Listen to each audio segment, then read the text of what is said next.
Dear Senator McCain,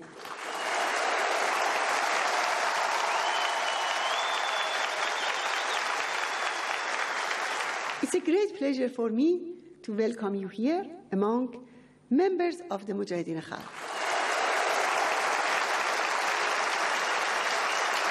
You have worked so hard for this safety. 3 years ago, you said, I promise I will never give up until everyone in Camp Ashraf and Liberty are free to go wherever they want.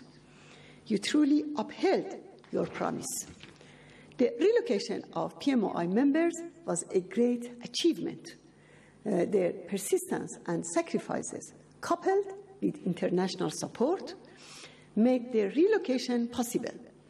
During the 2009 uprisings in Iran, while the Iranian people's desire for freedom and democracy was brutally suppressed, the U.S. government, unfortunately, remained silent. But the Iranian people have not given up their desire for change and will never do. We are more determined than ever to establish freedom and democracy in Iran. As the regime is engulfed in deepening crisis, we are closer than ever to achieving our goal.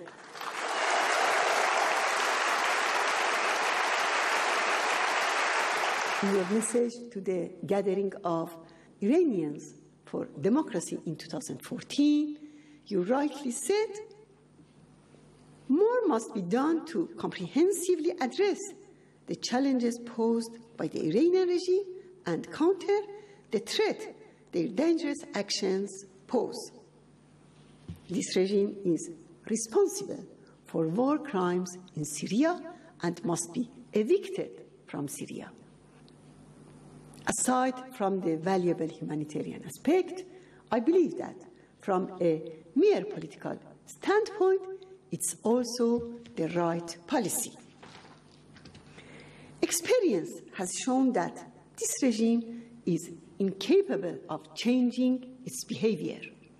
Thus, regime change in Iran is necessary for peace and stability in the region and for global peace and security. Only the Iranian people can and shall bring about the change. The Iranian resistance, the Mujahideen, are determined to overthrow this regime and establish democracy in Iran. They have been struggling for 52 years to realize this cause, and they will carry it on to the end. We only call for a firm policy on the regime, solidarity and political support for the Iranian people's aspirations for freedom and recognition of their right to resistance against the religious dictatorship ruling Iran.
Thank you. Thank you all. Thank you for this wonderful, wonderful reception. I cannot tell you how grateful I am, and frankly, how happy I am that you are here and not in Iraq. I thank you. I thank you, Madam, for your leadership. I thank you for all of my friends.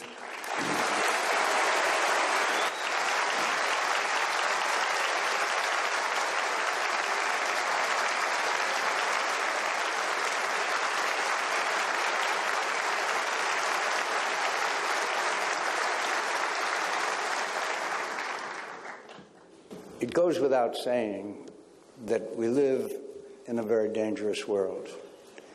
And we now see an Iranian government that is attempting to extend its influence and tyranny throughout the Middle East. It is a fact that Bashar Assad would not be in power today if it had not been for the Iranian Revolutionary Guard and the Iranian help and Hezbollah that came into Syria when Bashar Assad was about to fall. There's no doubt that the people in this room have suffered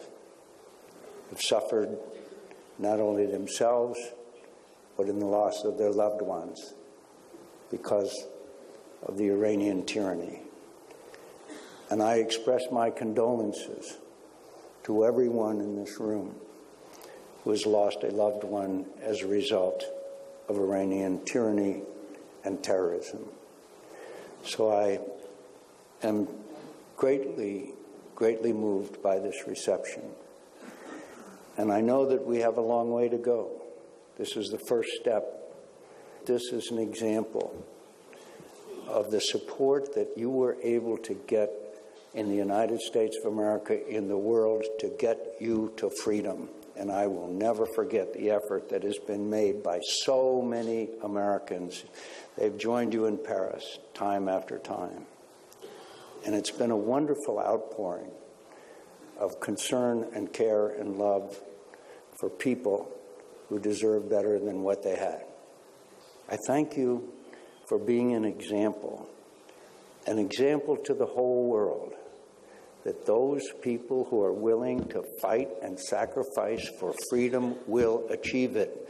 And you are an example to everyone in the world that's struggling for it.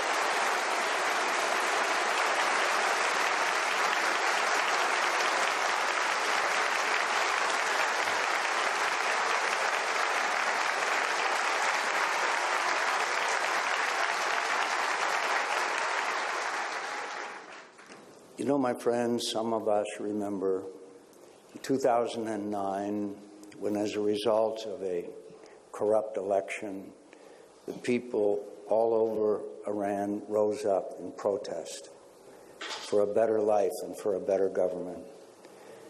And the world watched as a young woman named Neda bled to death in a square in Tehran. I will never forget that. Someday, Iran will be free. Someday, we will all gather in that square.